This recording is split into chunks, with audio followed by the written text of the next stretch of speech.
Sri Krishna, Sri Krishna, Sri Krishna, Sri Krishna. Gurur Brahma, Gurur Vishnu, Gurur Devo Maheshwaraha, Guru Sakshat Param Brahma, Tasmai Shri Gurave Namaha, Tasmai Shri Gurave Namaha. There are two stages through which the journey of meditation passes. The journey of meditation is from the virtual I to the actual I. Virtual I is the one which is useful, which can be defined, which can be experienced, but which doesn't exist. Like the north, east, west, south. These are the directions.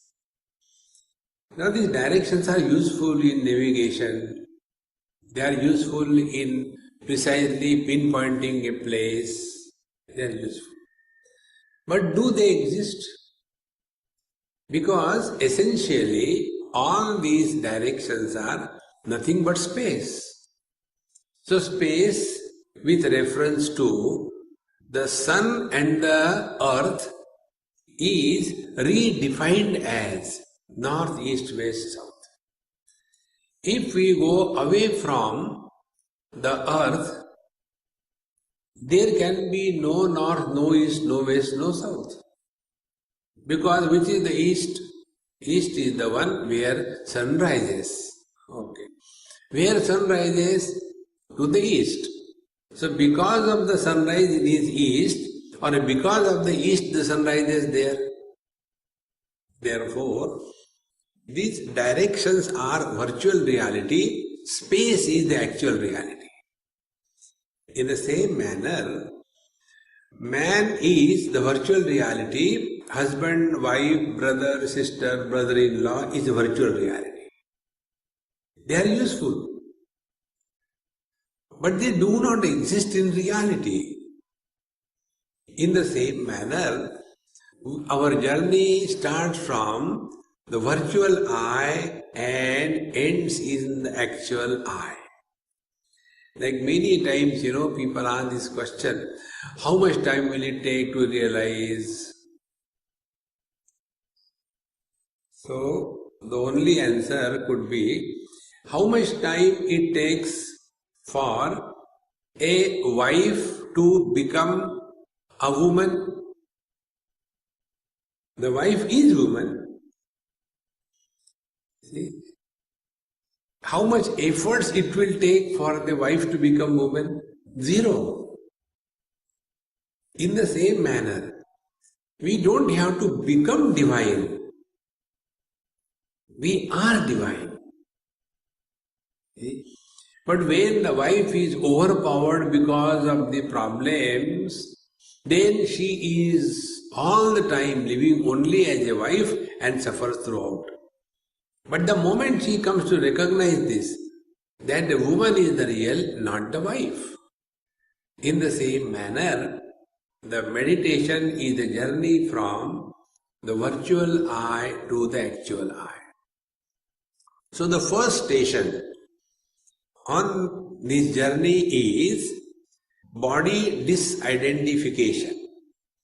Till such time we are identified with the body, till then there is no freedom. We will continue to be born, continue to be healthy, continue to be unhealthy, then we will have friends and enemies, we will have relations, and this waking world will remain real till such time we accept ourselves to be body. Whether we like it or not, but this is the truth. And therefore, the first step on the spiritual path through meditation is attainment of body disidentification. It is for this purpose asana is practiced. Asana is not practice only to sit in one particular posture. If you study Patanjali Yoga Darshan, you will come to know the asana is defined by Patanjali Maharshi as Sthira Sukham Asanam. Sthira Sukham, steady bliss. That is asana. Not the steady posture. See? It is not that we sit in a posture, no. Steady bliss, sthira sukham. Thereafter the teacher gives the technique. How can we be steadily happy? So, he gives two techniques. One technique is prayatna shaithilya. More the efforts we put, more abnormal we are. Less efforts we put, more normal we are. See, for example, like yesterday I asked my friend, I said, hey, is there something wrong with your left leg? He said, yes. When I get up from the seat, I have to put efforts. There is a pain, little bit.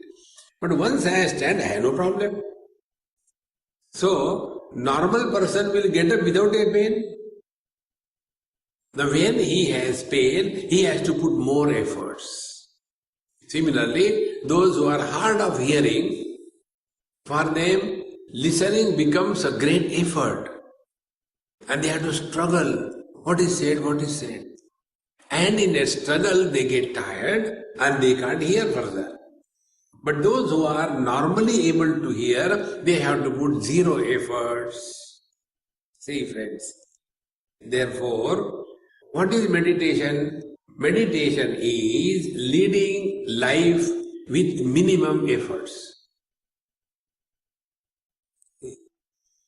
Where do we put efforts? We put efforts to prove something. That I am better than you, I am competent than you, I am intelligent than you, I love more than anybody. This struggle to prove ourselves takes us away from the truth. And therefore, the first statement about meditation is prayatna shaithilya. Now see, wherever efforts are put, I is born. Take for example, we'll do that today.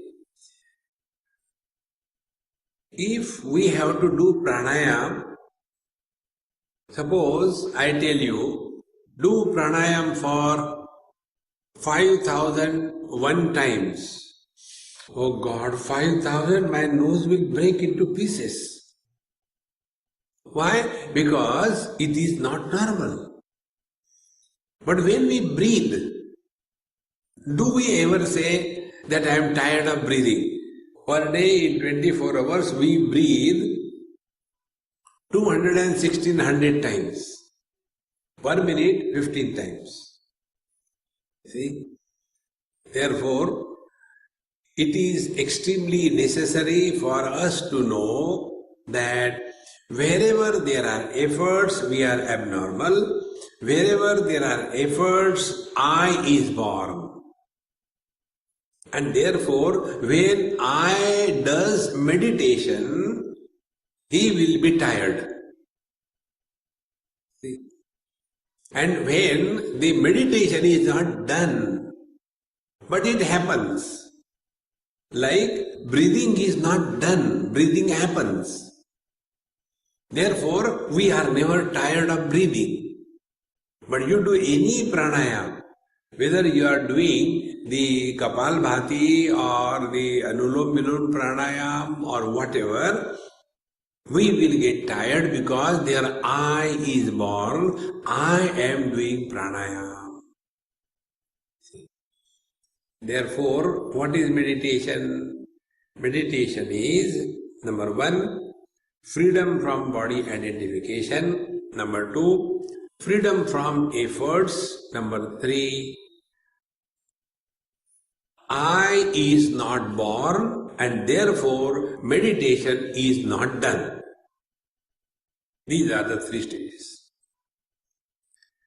Now, how can we give up efforts? The teacher says, Ananta Samapatibhyam. Ananta Samapatibhyam means when we merge in the infinite. Whenever we merge in the infinite, no efforts are required. See?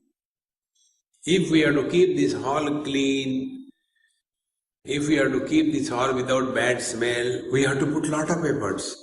But you take the total space, you burn the whole world, nothing happens. No efforts. In the same manner, we have to merge ourselves in the infinite. This is the technique. And to merge in the infinite means get rid of the finite. See? If there is a glass, in the glass there is a space. Now if we have to merge in a glass space in the total space, what is required? Either break the glass or take attention away from the glass and the space is seen. In the same manner, we have to merge in the infinite. So what is that which is making us finite? Body identification. Now our knowledge is, this body I am, that body I am not. And this is how the samsara begins. In the deep sleep, we are not identified with the body, therefore there is no world, there is no I, therefore there are no desires, therefore there is no samsara, therefore we are happy. See? Therefore, Bhagavan says, if we really mean the spiritual path, the first step is freedom from body identification. So it is for this purpose, asana is practiced. The second thing is the pranayam. Now let us learn something about pranayam and then practice that. But the goal, keep in mind, goal is not health. Health is a byproduct. See, like we keep the cow in our house, for what purpose? We don't keep the cow for the cow dung. It will come free. We keep the cow for getting the milk. In the same manner, pranayam is done for attainment of body disidentification. Health, etc. is a byproduct. Now for that, let us learn the basics of our life. See, when a child is born, if the child doesn't cry, then what the doctors or nurses do? They hold the child with the legs and splash ice cold water on that child. And that sends a shiver in the child's body and the consciousness starts throbbing. Once the consciousness starts throbbing, as a result of which the breathing begins. So, the throb of consciousness is incessant. It never stops. Now be attentive. When the body is born, that time the diaphragm, which is separating the chest from the abdomen, is in a convex form, in the sense toward the thorax side there is a convexity of the diaphragm and toward the abdominal side there is a concavity. And when the consciousness throbs, this diaphragm, which is having the convexity on the thorax side, gets flattened because of the push of the consciousness, and because of that there is a vacuum created in the thorax. Because there is a vacuum in the chest, air is sucked in. So breathing in is a passive process. It is not an active process. Breathing out is an active process. In this manner, breathing begins.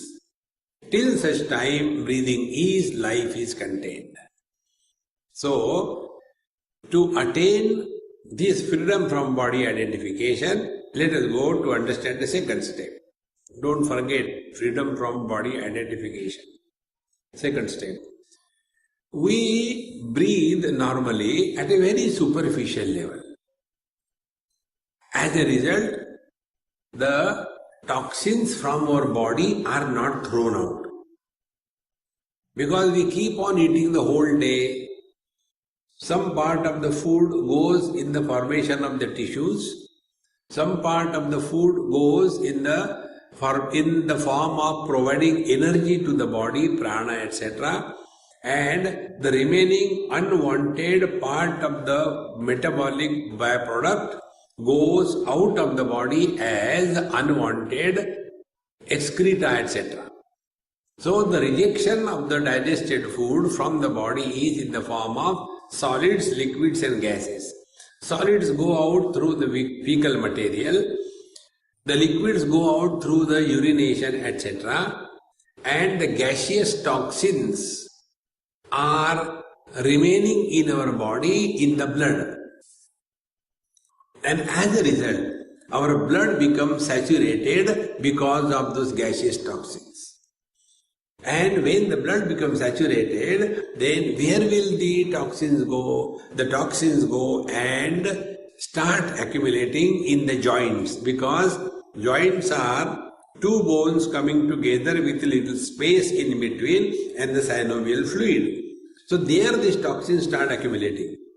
And as a result, the heads of the bone are eaten, the synovial fluid gets dehydrated. If there are cartilaginous discs, they get damaged, and then in the old age, all the joint problems begin. See? So when we break our joints, nothing breaks. Then what is that sound? Cut, cut, cut, cut. The sound is the air, the toxins, the gases which are caught up here, they are released. And therefore the sound comes. So, when we breathe superficially, the toxins remain. So what we have to do? We have to breathe deep. So when we do deep breathing, then the toxins are slowly removed from the bloodstream, and as a result there is peace. Now next step, be attentive.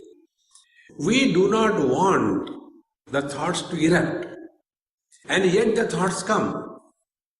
Now what is the reason that the thoughts come in the mind? The thoughts come in the mind only because these gaseous toxins are responsible for acting as a stimulus. See? Like you are sitting, suppose there is a small stone below you. You don't know where it is, somewhere. So it will keep on disturbing you now and then. In the same manner, these gaseous toxins, they act as a stimulus, and because of that, the mind is constantly vomiting thoughts one after another, whether you want or you don't want. See? Now take your own example. If you have got constipation, you don't feel comfortable. Why the discomfort? Because those toxins are influencing the mind. Therefore, when we do pranayam, we help in removing these gaseous toxins. This is technically called as nadi shodhanam, purification of the bloodstream. And when this happens, after the pranayam is done sufficiently properly on a regular basis. See? Like we go to toilet twice a day minimum, you go to urination twice a day minimum. In the same manner, we have to practice this pranayam at least twice a day minimum, so that all the gaseous toxins are removed from the body. That is one of the reasons which is responsible for the high blood pressure. There is no other reason. So when this is to be done, we are convinced about it, then we will take up how to do pranayam. And the goal is to be very clear. Pranayam will clean the bloodstream of the gaseous toxins. Because of the removal of the gaseous toxins, the mind will remain quieter. If the mind remains quieter, then alone the body disidentification will happen. The goal is freedom from body identification. Technique is pranayama. And pranayama leads to the removal of the gaseous toxins from the body. These are the three things to be clearly understood. After this is over, now the next step comes, how do we do pranayama?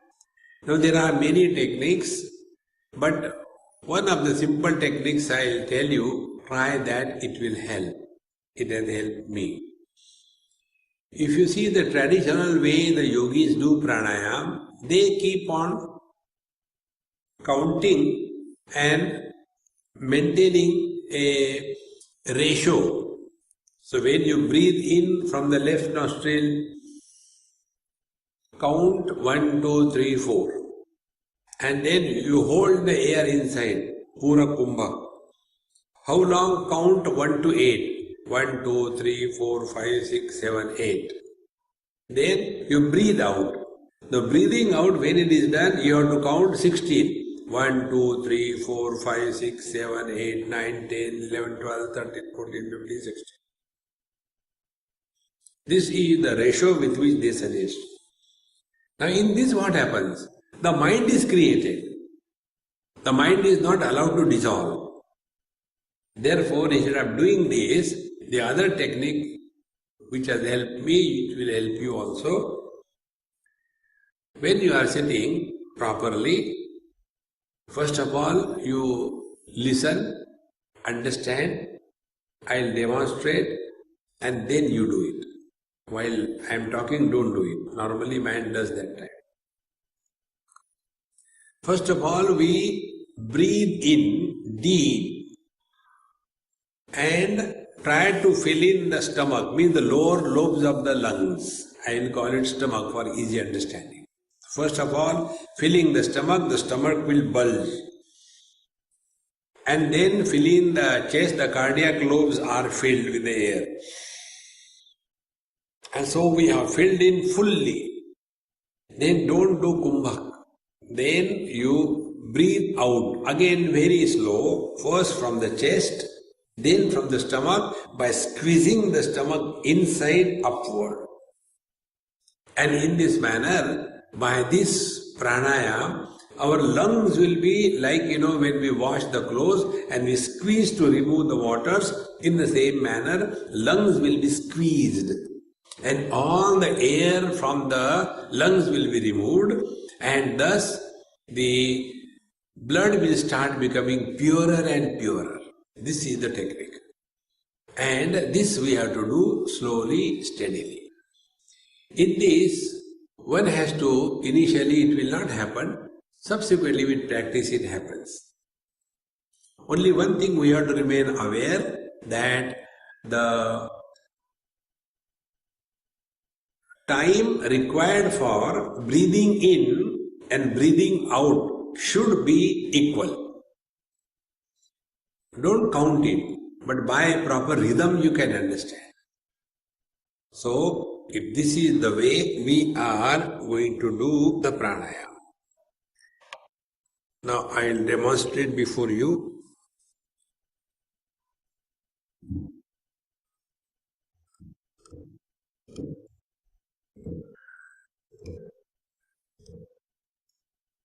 So as I am sitting,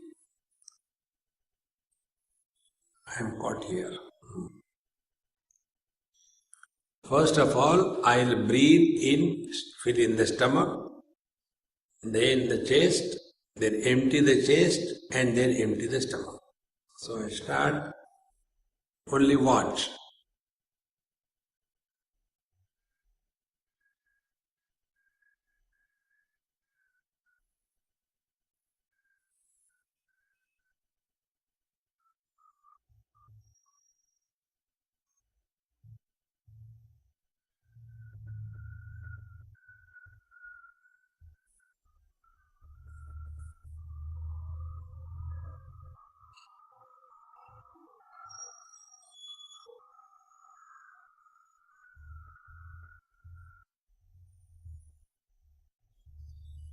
This is one pranayama. Now this one can do slowly, steadily, maybe for about 15-20 minutes. That will clean up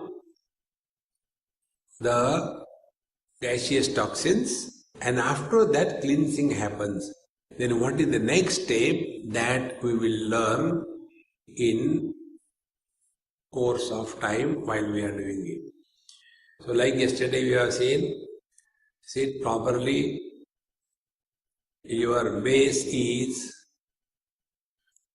firm, body is steady vertically, your hands are in your lap, you are cheerful and happy. In our heart is our Guru Maharaj and the God, our beloved Lord. Therefore, there is nothing to be afraid of. He protects us and Guru guides us from within. At this moment, we are nobody, so the total past is closed. We don't plan anything what we will do after meditation.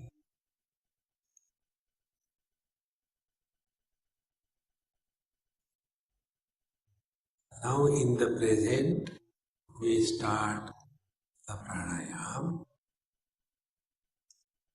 So as I suggested you, first fill in the stomach, then the chest, then empty by breathing out first the chest, then the stomach. There is no hurry.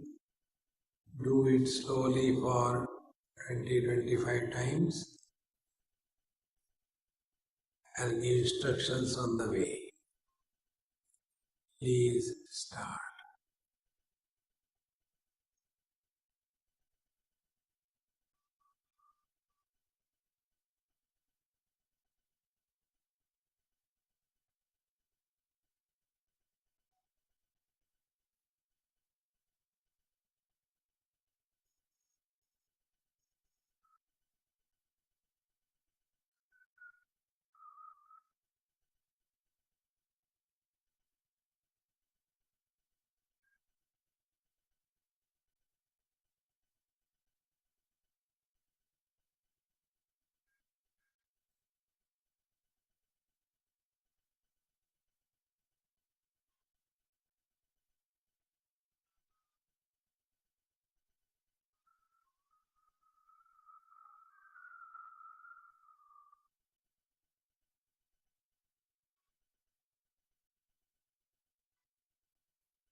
Please continue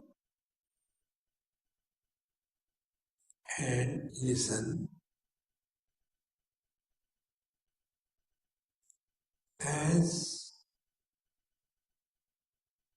this process of deep breathing is done. The speed of breathing must be reduced. Normally, we breathe 15 times a minute. By practice, we can bring it down to 1 or 2 or 3 per minute.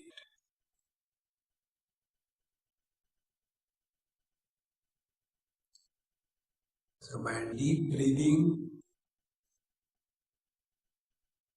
and breathing out, the toxins are eliminated from the bloodstream, and by extremely slow breathing,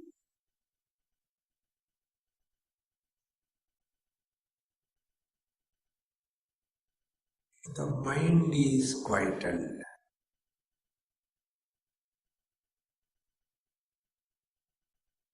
Quiet mind drops the body identification,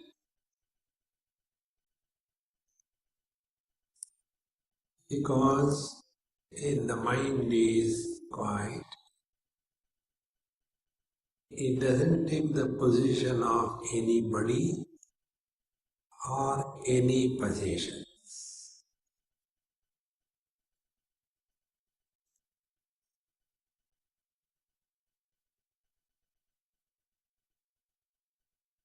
If you observe your body,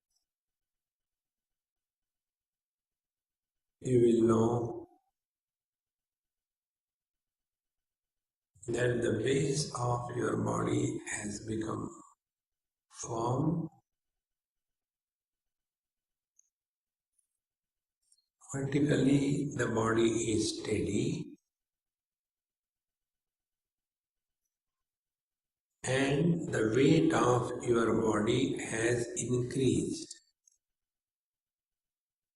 which is felt on the base.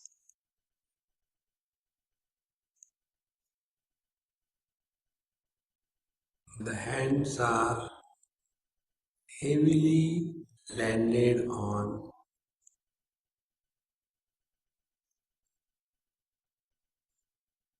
the lap.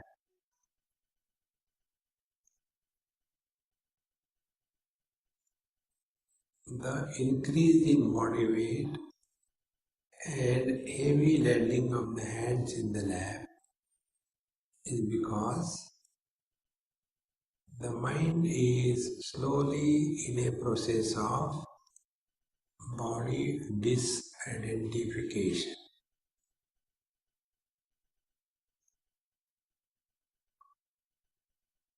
Therefore, the shape, the form of the body, the contour line, which has made the mind finite, now the mind is merging in the total mind.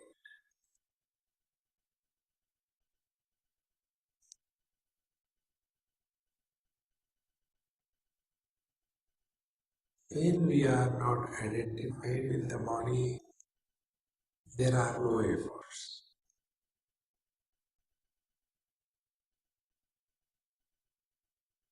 Then what happens to us? The mind merges in the infinite mind.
The breathing is extremely slow and shallow.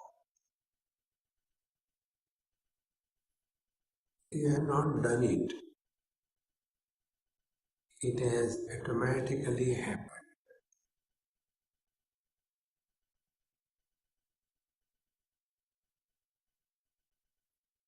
This slow and shallow breathing is a sign of the process of body disidentification from the mind has begun.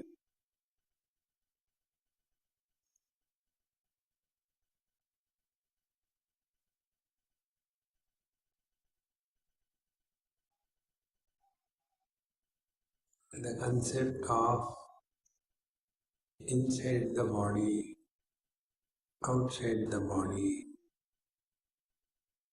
has disappeared.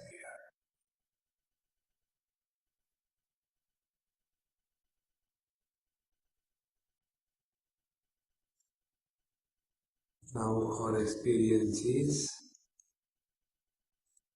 formless, shapeless, sky-like, infinite presence.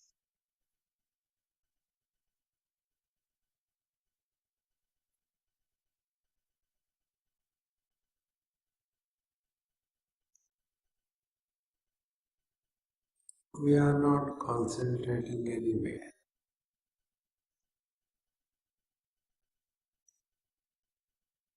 Concentration creates mind.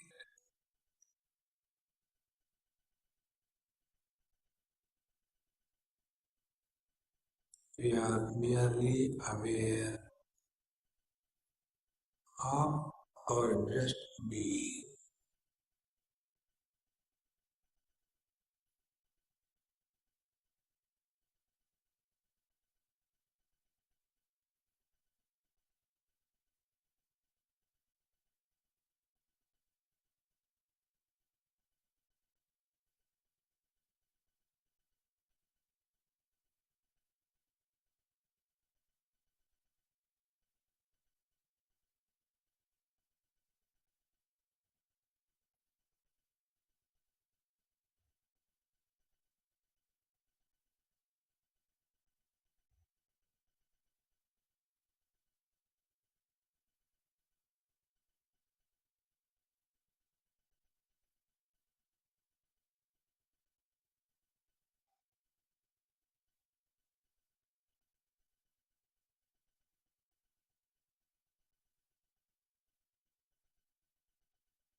Remain indifferent to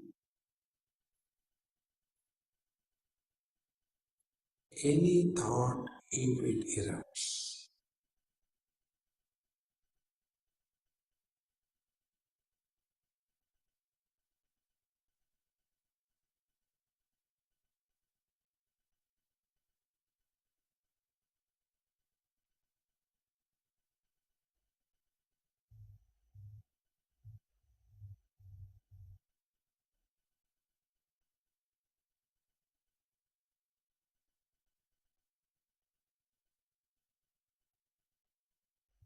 Start playing what it is like being space.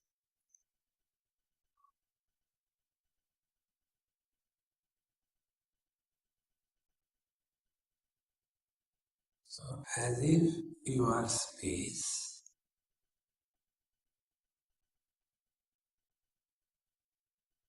The space is not influenced by the remaining four elements: earth, water, fire, and air.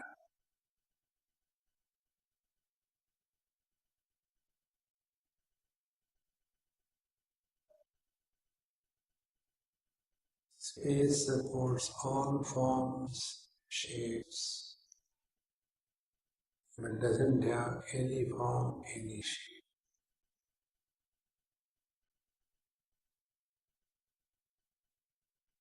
Forms are many.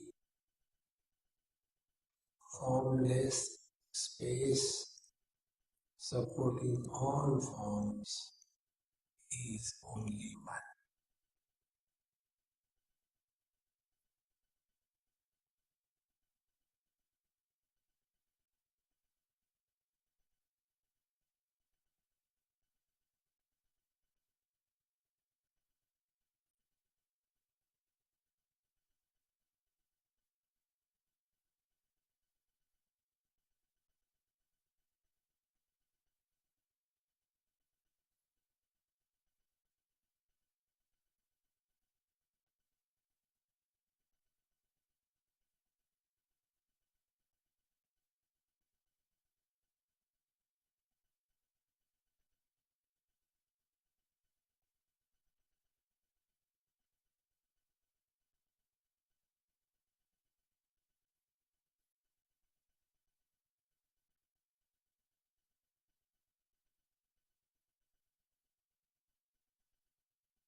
Like the space doesn't fight with any shape, any form. We don't fight with anything.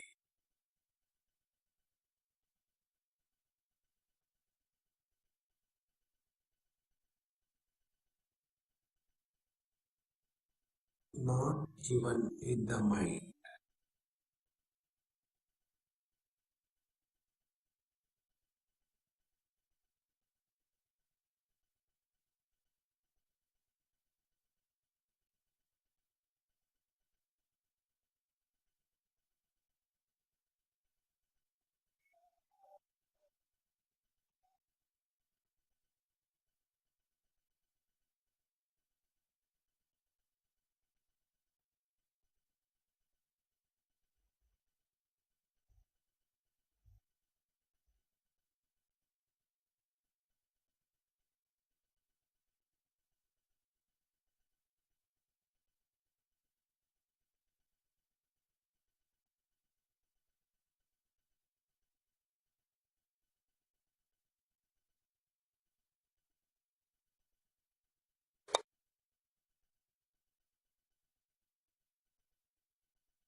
If the breathing becomes deep, then we are going to sleep.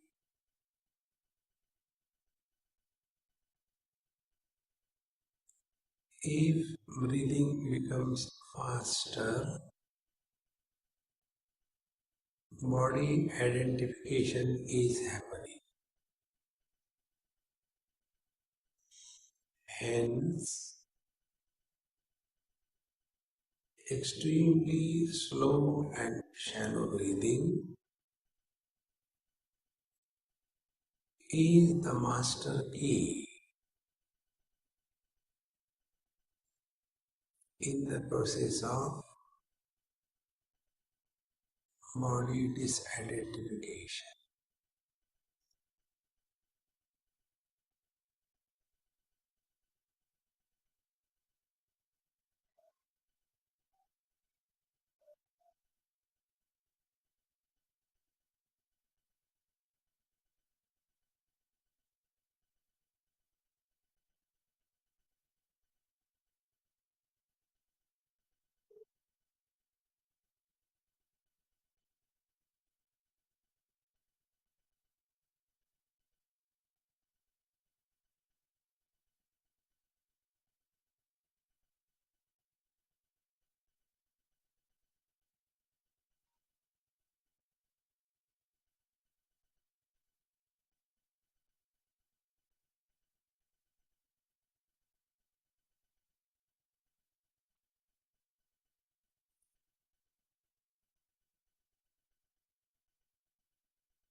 Remain indifferent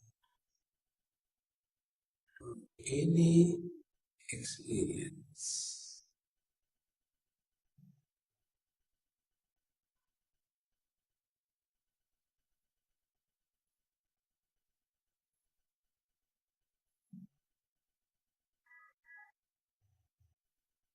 When we remain indifferent, no impressions are formed in the mind.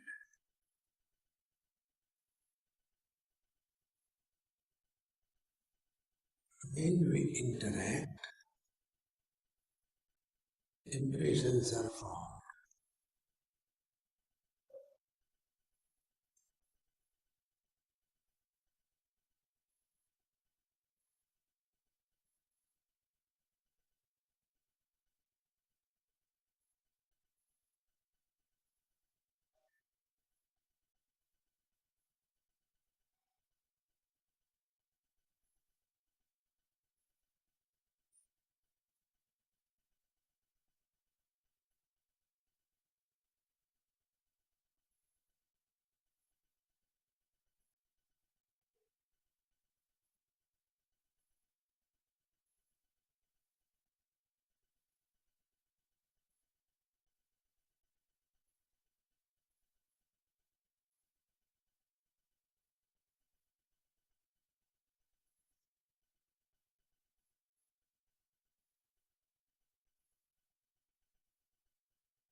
Do not concentrate on anything.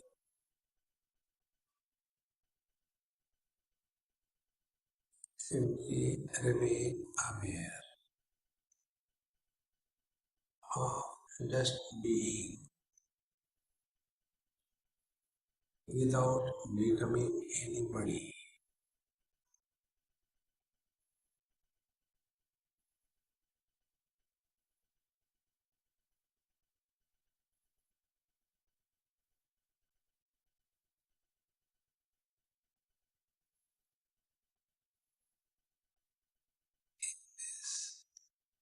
In this experience of awareness,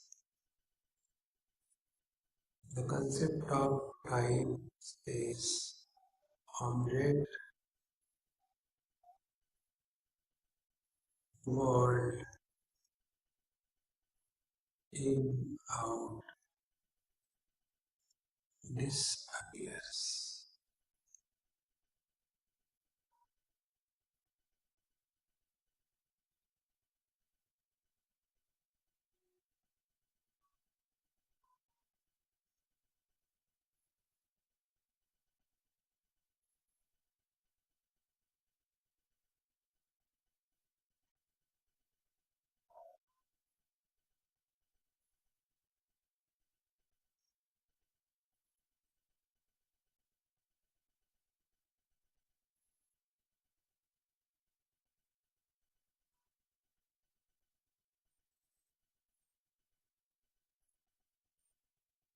As you breathe deep, slowly, you can feel the body is included in the mind. The mind has taken the shape of the body. Therefore, the concept that I is inside the body and the world is outside the body. Move your toes and fingers. Now this illusion is complete. That I am inside the body, the world is outside. I as an individual is real and the world outside is real. And the samsara.